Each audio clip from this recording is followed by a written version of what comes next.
สบายดีพี่น้องในคลิปนี้ทิพย์กสิมาตามหาหมู่ให้ FC ตอนนี้เพิ่นติดต่อมาทางเพจเด้อพอดีเพิ่นเห็นทิพย์มาถ่ายคลิปอยู่บ้านเราเพิ่นก็เลยว่าอยากฝากทำข่าวหมู่แน่เดี๋ยวมาอ่านข้อความแล้วกันเจ้าคนบ้านเราบ่ก็อยากให้เจ้าตามหาเพื่อนให้แน่ได้บ่คนบ้านเราดอนแดงบ้านเรามี2คนผู้ชายชื่อกงกับชื่อเออายุประมาณ45-46 ปีถ้าเจ้าผ่านไปแล้วนั่นแวะถามให้คอยแหน่เด้อกับหมู่ผู้หญิงชื่อแหลกับชื่อแป้เด้อจ้า คอยมีชื่อว่าคำใบเด้อแม่นแล้วจ้าตอนนี้คอยอยู่ประเทศไทยแต่ก่อนคอยบ้านเรานี่แหละแต่พ่อแม่พาย้ายครอบครัวไปอยู่บ้านห้วยขะยองทางบ้านหน้าคำพุ่นละเลยบ่ได้พอกับเพื่อนอีกเลยแต่ตอนนี้คอยมาเฮ็ดงานอยู่เมืองไทยจ้าแต่ก็ยังคิดฮอดหมู่อยู่เห็นเจ้าเฮ็ดคลิปอยู่แถวบ้านดอนแดงก็เลยอยากให้เจ้าถามให้จ้าลองถามให้แหน่เขามีเฟซบ่จ้าขอเฟซเข้ามาให้แหน่เด้อแต่น้อยๆเลยจ้ะเพิ่นหาเป็นหมู่กันแต่น้อยๆเดี๋ยวนี้30กว่าปีแล้วยาวนานเหลือเกินปะ FC มีชื่อว่าคำใบเนาะไปลงตอนนี้เขาก็มาที่บ้านเราดอนแดงไปที่หมอแล้วพี่น้องแล้วก็อยู่แถวบริเวณเฮือนโมเพิ่นนี่แหละหนูให้กาตายเข้าไปเลย หอดเฮือนละบ่แล้วโอ้เล่า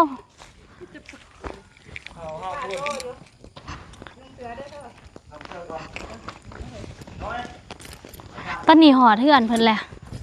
มากลางคืนได้พี่น้องพอดีมาเวียกต้นคำโอ้เขาเฮียนน้ำกันบ่เจ้านี่กะหูไปหมดเนาะฮอก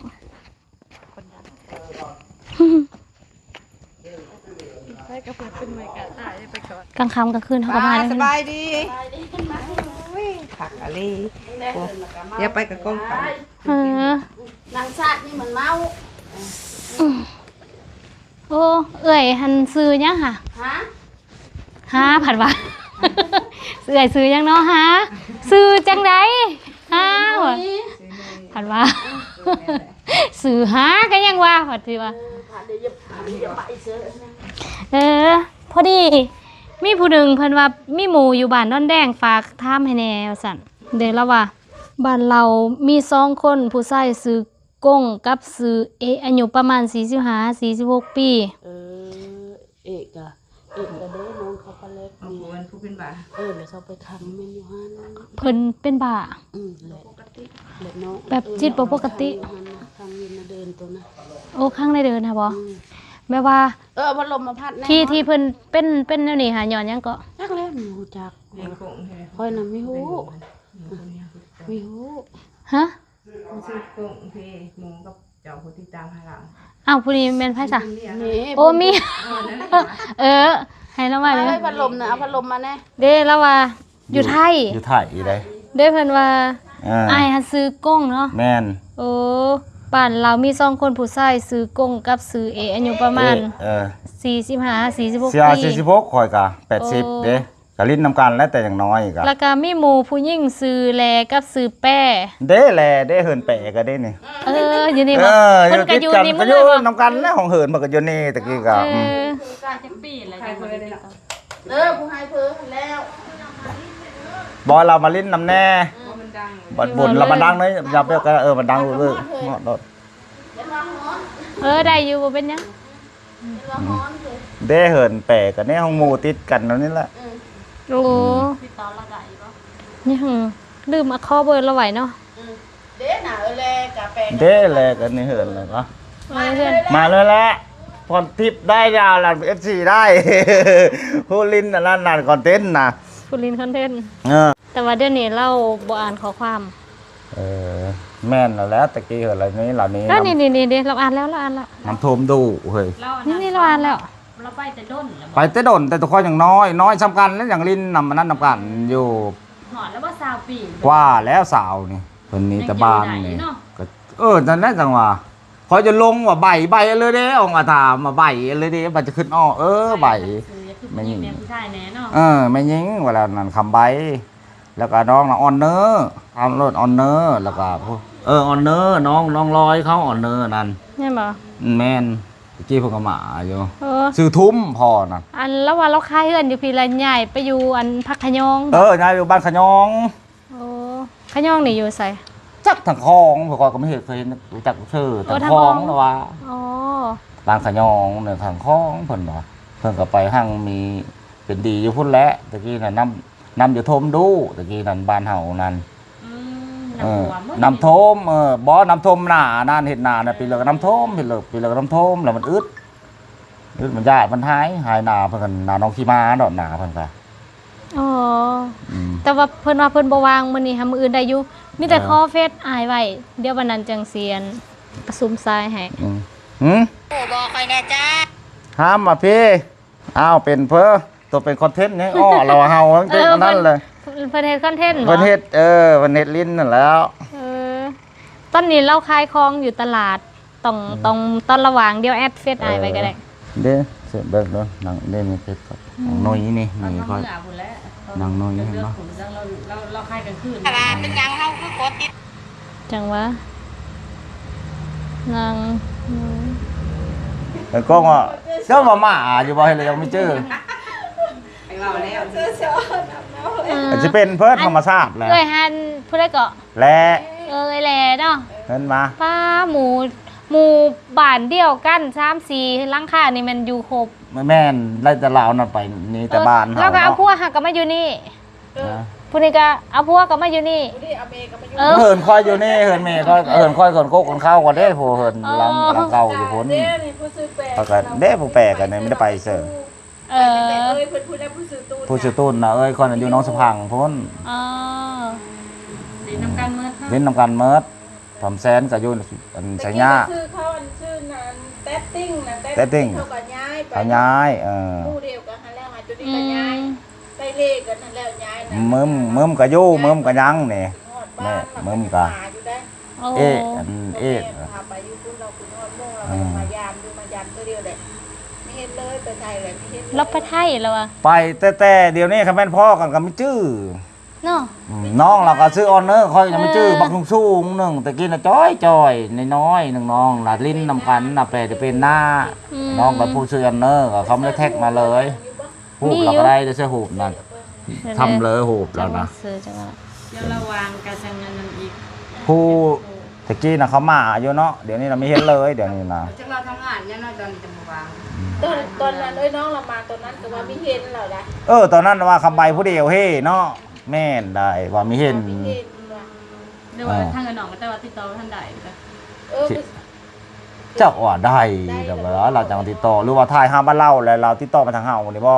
เพิ่นมาถ่ายอยู่บ้านเล่าได้เพิ่นแห แม่ ละ นแล้วเพิ่นได้ต่อมา เราเลยติดต่อมาหาเฮาว่าเพิ่นเลยหยังเพิ่นเลยอยู่ แต่ว่า อยู่บ้านบ่ เราล็อกโปรไฟล์ไว้แล้วมันเข้าเบิ่งบ่ได้ได้เบิ่งได้ประมาณนี้แหละ มันก็ไม่จื้อแล้วหูบนี่น้อยๆหูบประจบเองตาเมทุ่ง ไม่เห็นหุ่มบ่ เอาบ่เห็นหุงแล้วบ่ ค่อยกันยังไม่เห็นคือกันได้ เออ ไม่เห็นหุ่มตัวหนัง ไม่ สื เห็น เนี่ยได้ บ่หน้าตาก็ไม่เต็กแล้วก็ไม่ใหญ่ เราผัดใส่อันนี้ไว้เนาะ ฝ่ายเลย แล้วล็อกโปรไฟล์ไว้ ซุ่มซ่าอย่างเดียวแล้วเนี่ย กับมันผู้ซื้อแป้ค่ะแล้วก็เบิ่งแอดเฟซเราก็ท่านร กี หัส ฬา5-4โต เราผัดเราขายของโซไซขายกลางคืนด้วยนี่ เราทันได้เลิกแล้วซ้ำนี่8:00 น เออทำใบนะเราอันเขารู้ว่าคนไทยพูดบ่ จักเลยยังบ่ฮู้เลยเบิ่งสีตัง เราก็จักว่าเขาติดต่อนั่นเนาะเราติดต่อมาเรา จมยุ่จมว่าอันเต็กกี้เนี่ย อ่า ลินเดียวกันเส้งน้อยนะ อืม ลิ้นตะกี้มันเป็นน้องเดี๋ยวนี้นั่นเดินคอยเนี่ยเป็นน้องเกินกงโมง3ก๊กเดี๋ยวนี้น่ะก็มาลิ้นแล้วเป็นกรมชิดาเลยไอเดียวลินเพิ่นกรมชิดาเนาะเอ้ยเท่าโก้งนี่เพิ่นนานมาชิดาเพิ่นน่ะเพิ่นโทงเพิ่นห่อไว้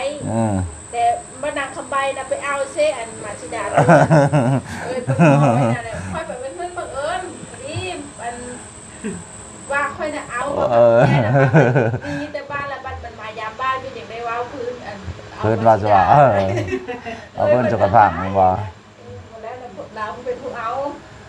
ตะกี้ลิ้นนำกันลีรอได้แม่ยิงกับผู้ชายม่อนเด้อจะไปตะกี้น่ะ ลินยังตะกี้ค่ะ เอาลิ้นกระโปกกระป้องอะไรตัวคอยตะกี้ลิ้นมาอู้มานั่นน่ะแล้วลิ้นตะกี้เนาะลิ้นมันลักลีมันนั่นแหละลิ้นหนังน้อยเฮ้ยบักใหญ่ซ้ำบ้านเฮาก็หอยเฮาป .5 นี่ฮะ ตะกี้ลีมักลีลักลีคือไปยันงูไปยันขี้เข็บว่ะ บ่มีได้เนาะตะกี้เนาะ ได้มันก็ขึ้นวันนั้นมันขึ้นมาโม่นแล้วแหละแต่งหกแล้วตะกี้น่ะเนาะ หา แล้วแต่ว่าคือว่าบ่กัดว่าเดี๋ยวนี้ออกไปให้กะยา ยาน เป็นน้ำเคยบ่ เป็นน้ำเคยนั่นแหละเฮงเต็กแล้วไม่ได้ไปพาตะกี้6มาละ6แถวนี้มัน6แล้วแถวนี้น่ะ ได้ยาเด้อยันงูยันเหนียวมันก็ ไม่ พอ ชนไม่ชนตะกี้นั่นมันลิ้นอินกับความสิ้นเคยของเฮาล่ะวะ เนาะตะกี้ฮันแลนด์มักต่อลอกต่อลักอีหยังก็บ่เห็นสิมีเนาะขี้เฮ็ดแม่งอดนะแต่ว่าใส่เกิบบ่ปาด ลิ้นในดินในห้ามเนาะตะกี้นั่นดินในห้ามเนาะเรียกว่าตะไคร้กลางคืนก็ซัมปี้เล็กน้อยตะกี้เดินแจงไม่ได้เวเฮ็ดเด็กน้อยตะกี้เนาะก็ไม่น้อยบ่เลยได้เขาไม่ไล่เดี๋ยวนี้ก็ ทราบเด้สิลินยังเผื่อสิเด้อเผื่อสิหอนยามนอน เนาะโอ้ย11 12 บ้านมันคือห้างแล้วตะกี้ก็ไม่ได้หลังหนึ่งเดี๋ยวนี้ก็ไม่ได้แถวนี้นะหวานเหินเฮาตะกี้ไม่ได้แถวนี้นะได้แต่ป่าแต่ดง นะ นะ กับบัดสิเมื่อกันแลนด้วยจัก แล่นแล้วผู้ไปเบิ่งโทรทัศน์ก็อยู่ผู้ตอนคำใบยังนะไม่ได้ยังไม่ได้โทรทัศน์บอกมาแหละยังได้เนาะ จังวะ ยังไม่ได้นะคำใบยังน้อยอะไรไม่ได้โทรทัศน์นะ ได้เทปเป็นละเปิ้ลจำ ได้เทพโมแมนฮะ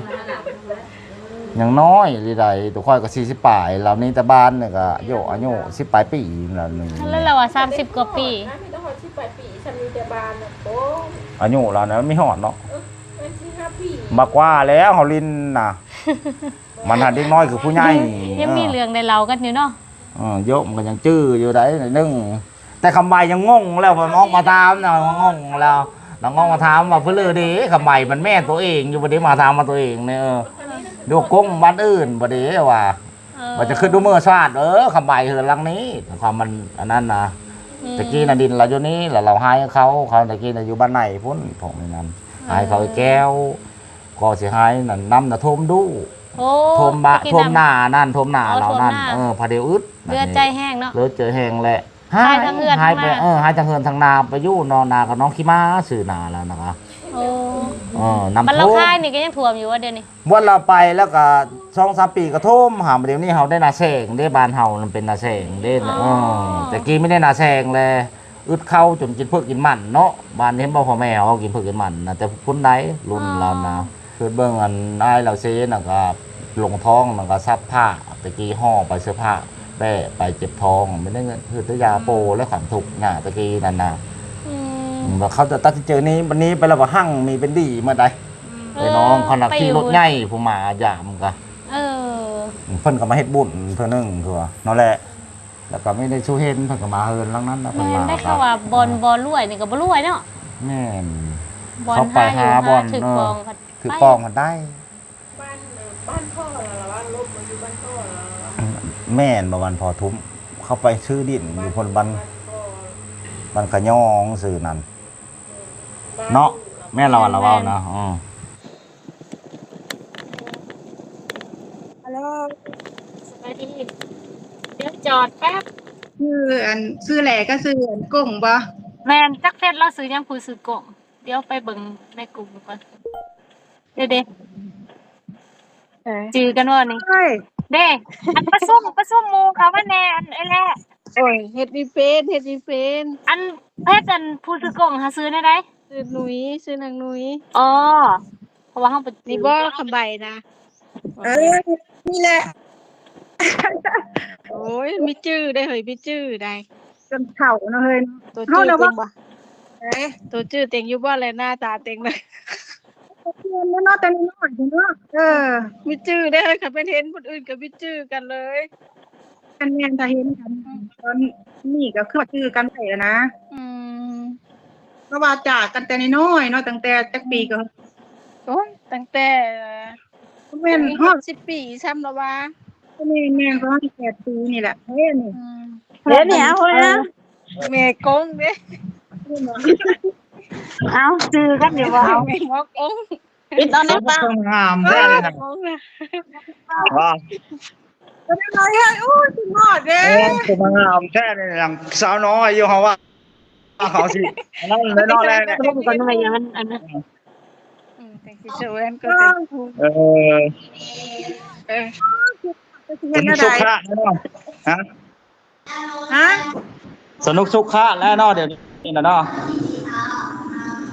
ตัวนั้นได้ข้อเพิ่นลูกเคยแล้วบ่ ได้แล้ว เพราะหลายคนงามปานนี้ไม่ได้ก็หมดแล้วเนาะเออ ได้จักคนเฮ้ยลูกตัวน่ะได้จักคนลูกตัวน่ะ น้ ตัวน่ะผู้คนไทยบ่อืม ำถาม ตัวอยู่อีสานบ่หรืออยู่ไทยพุ่นเดี๋ยวนี้นะ เอาอยู่พี่อยู่กรุงเทพพี่น่ะ งานเธอเป็นเท่าแก่แล้วเนาะไปซ้อมไว้งานเธอเท่าแก่ คือไม่ได้ยิน พ่อทำแม่อยู่ครบอยู่ เพิ่นเซบ่ละใด ก็เสียเพิ่นน่ะ เออ อันนี้ไก่แม่ก็เซวังจักปีละประมาณฮอดบ่10แหละ อ่า ที่แม่บ่ 5 ปี6 ปีบ่ เออเอาแล้วว่า เฮา เอาว่าเพิ่นน่ะสิตุ้ยได้เฮาเอาไปแล้วเพิ่นบ่ได้ตุ้ยเนาะอ่า ไอ้เฮาน่ะคุยอยู่เด้เฮาก็คุย ตุ้ยบ่ ไม่ตุ้ยดอกเลียวเบิ่งนี่ไม่ตุ้ยไปเลยพอดีงาม เราคนขาวอยู่แล้วเรานะ แต่มันเห็นอยู่อื่นไม่จื้อแล้วคำมีบอกซะก่อนนี่ ข้างนอกก็บ่จื้อแล้วเนาะไม่จื้อแล้วลูกหลานผู้หญิงลูกผู้ชายลูกน่ะ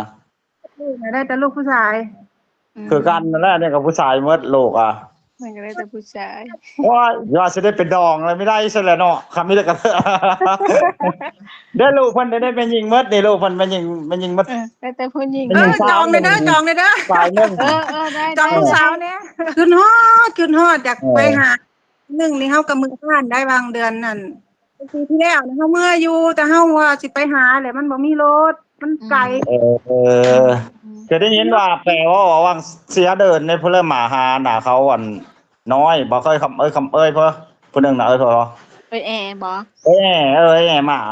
มาได้เชิญ มาบ้านเฮานี่เด้ว่าแปลว่านะ เรามาบ่ มาเพิ่นไม่ได้เหินนั่นหรอ ไปเบิดนั่นแหละเขาก็ไปแต่ว่าเขาไปเทื่อละเที่ยว เดี๋ยวเราไปบ้านน้องย่างพุ่นเนาะบ้านนนแดงพุ่นมาตบมาแล้วมาลิ้นนำเด้อมาตบมาบ้าน บ้านมาลิ้นแน่ คันมื้อวันนี้สิไปหาอยู่ดอก เนี่ยตอนนั้นน่ะเขา อยากมาเดินก็ได้ปีนี้ปีหน้านี่ได้ ป้าโอยเฮานํไปอยู่บ้านห้วยขะหยองแล้วก็ซื้อดินอยู่พุ่นใดไปอยู่จำปาสักอีกได้ อยู่จักปาซัก เขาอีแปรยังอยู่บ้านเฮาอยู่บ่ เด็กชายผัวชายแจกเนาะอยู่บ้านแล้วเด็กอยู่เด็กตั้งห้านขายของอยู่บ้านนี่ โทรศัพท์เอาโพเอาหน้านำ โทรศัพท์เพิ่นอีมึมเขาอีมึมเด้เขาอีมึมมึงแต่ยังหมดอยู่ดีไม่แห้งหมด อยู่บ้านนู่นบ่ได้ อยู่นำกันนั่นแหละอยู่เหินติดกันคือเก้านั่น อยู่กันหมดไม่ได้พูดเลยไปเสีย บ่เพิ่นย้ายได้ ย้ายแต่เท่ากงนี่แหละย้ายแต่มันตูนแล้วผู้เพิ่นอยู่น้องสะพังผู้แล้วเพิ่นน่ะยังจื้ออยู่บ่ตอนไปเฮือนกรมมัชิดายังจื้ออยู่บ่ คือได้วัดหั่นแหละเล่นอยู่แถวนั่นแหละซะอันนั้นแหละตะกงนั่นแหละชื่อได้เบิดแล้วชื่อตัวเองนี่มีจะชื่อบ่เลยน้อยรุ่นหมู่บ่หรือเนาะเลยว่าเท่าเลยนะ รุ่นหมู่เพิ่นน่ะ โอ้ยนั่น เป็นเท่าแก่แล้วเนาะโตน่ะเป็นเท่าแก่แล้วเนาะ โอ้ยปกติกับผัวเฮานั่นผู้รับเหมาเพิ่นเฮ็ดน่ะเพิ่นเป็นผู้รับเหมา รับเหมาเพราะลูกชายอยู่กรุงเทพเสียไปอยู่นำนี่ เพิ่นเฮ็ดงานผู้รับเหมาผัวเฮาน่ะ ก่อสร้างบ่ โอ้เพิ่นน่ะเป็นผู้รับเหมาโอ้โหเพิ่นเท่าแก่เพิ่นเฉพาะเพิ่นจังอันนั้นแล้วเนาะเจ้าเลยเป็นลูกจ้างนี่ รับเหมาผู้เดียววันนี้นะ ได้สร้างครอบครัวอยู่ไทยพุ่นบ่เอื้อยน่ะ แม่น ว้าวเลยเป็นคนเว้าไม่ค่อยเก่งไปเลยได้นี่นะกันเพิ่นไม่ถามนี่จักแนวเว้าเลย กลับมาอยู่ได้ยินเสียงแน่เนาะว่าครับไม่ได้ยินเสียงแต่เว้าไม่ได้ยินเสียงคือเฮาสิลมกัน โตก็ยังว่าเป็นอยู่ว่าผู้ไทยนะ ก็ได้แต่ย่านมันบ่ถือคู่คำหั่นแหละย่านมันอันนั้นน่ะ เพิ่นยังไม่ลืมเนาะเพิ่นยังได้อยู่ไปแต่อย่างน้อยๆผู้ว่าได้อยู่เนาะธรรมดาโมนไม่ได้อย่างนี้ได้มันแต่คำไทยธรรมดาเนาะเอาคอมมอนเนอร์มาปีนั้นก็ได้ผู้ไทยนะเนาะอะไรเนาะใช่คอมมอนเนอร์ก็เว้าผู้ไทยได้ปีนั้นมาก็แล้วแต่ไม่ได้พอล่ะอันลูกในครูสีหั่นน่ะเฮ้ยก็ยังซื้อได้ไปได้เมียทางใดล่ะอันนั้นน่ะบักเพิ่นไม่ได้เพิ่นสติเพิ่นแบบอันนั้นนะอันนั้นเพิ่นจะเป็นแบบมันนั้นเซอร์เพิ่นน่ะนะบาว่าแล้วคนสติไม่ดีเพิ่นเขาค้างไว้อยู่เดี๋ยวนี้นะ ที่ หลาย ได้ ปีไป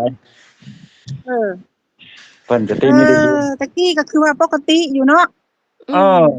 ปกติ เป็นได้เฮิงแล้วบ่ หวายมัน10 กว่าปี สบายแล้วเนาะตัวนั้นเนาะ โอ้ยบ่เชิงว่าสิสบายปานใดดอกพอได้อยู่ได้ ส กิน บายเด้อเบิ่งนิ้วมือเพิ่นน่ะได้อยู่คู่นิ้วจักแม่นเพิ่นได้อยู่คู่นิ้วมือแล้วนะวันในมือเจ้าได้แต่ปูนในติดวันในมือเจ้านั่นนี่ ทุกคนนั่นแหละ พออยู่พอกินเนาะ พวกคนไทยอยู่ไทยพู้นแล้วล่ะไม่ได้มาบ้านดอกเนาะ ไปอยู่ได้บางปีกายนี่เฮาก็มืออยู่ได้เฮ้ยปีกายนี่ปีนี้นั่นแหละสิพยายามอยู่ดอกปีหน้า ปีหน้าบุญบั้งไฟมาเด้อเขาเฮ็ดบุญบั้งไฟแล้วมาเด้อปีหน้านั่น มาตอน แข่ บุ ง ญ กับปีใหม่แข่งกับปีใหม่ หมู่ครูได้ร่วมกันในหอบหลายปีก็ดีใจนำเพิ่นสำเร็จภารกิจและพี่น้องสวยหมูตามหาหมูอยู่ลาวตอนลมกันนี้ที่บ่ได้ตั้งกองถ่ายเพราะว่าทิพย์ขับรถอยู่นะพี่น้องจังได๋ก็ดีใจนำเพิ่นหลายๆผู้ใดที่ต้องการติดต่อทีมงานก็สามารถติดต่อมาได้ทางแฟนเพจที่ขึ้นทางหน้าจอในตอนนี้เลยเด้อเจอกันใหม่ในคลิปต่อไปสบายดี